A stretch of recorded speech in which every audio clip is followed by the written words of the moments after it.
Pınar Altuğ ile Yağmur Atacan, yıllardır sürdürdükleri evlilikleriyle magazin dünyasının örnek gösterilen çiftlerinden biri olarak öne çıkıyor.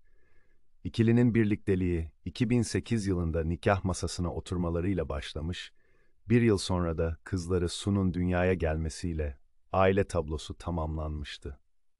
Evliliklerinin başından bu yana yaş farkı ve uyumları üzerine sayısız yorum yapılsa da çift her seferinde sevgi dolu halleriyle bu tartışmaları boşa çıkardı.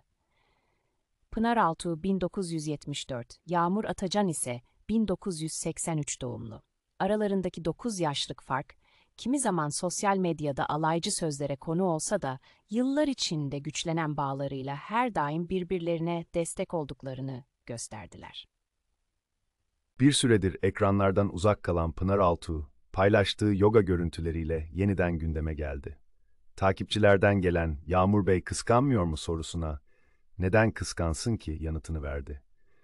Başka bir yorumda erkek spor hocasıyla yakın temas üzerine yöneltilen eleştiriye ise "Neye ya da nasıl bakarsanız öyle görürsünüz." Tabii ki fikir, zikir meselesi sözleriyle karşılık verdi. Eşi hakkındaki yorumları sorulan Yağmur Atacan ise alışıldık sakinliğiyle dikkat çekti. Bebek'te objektiflere yansıyan oyuncu, "Aslında ben de oradaydım. Pınar farklı spor dallarını denemeyi seviyor. Bence kıskanıyorlar.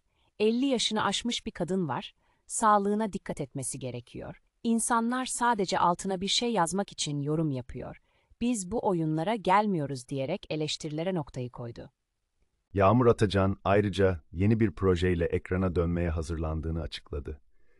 Henüz kesinleşmese de "anlaştık" gibi ifadeleriyle hayranlarını heyecanlandırdı.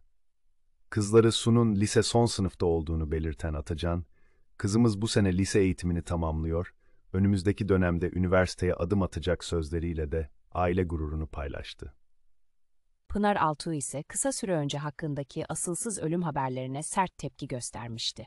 Sosyal medyada yayılan kaza iddialarının tamamen kurgu olduğunu vurgulayan ünlü oyuncu, "Ailem, eşim, dostum çok endişelendi. Gayet iyiyim, son derece sağlıklıyım. Gerekli hukuki süreci başlatacağız" açıklamasıyla söylentileri bitirmişti. Bugün gelinen noktada Pınar Altuğ ve Yağmur Atacan çifti, hem aşkları hem de aile değerleriyle magazin dünyasında örnek bir duruş sergilemeye devam ediyor. Kanala abone ol, videoları beğenmeyi unutma.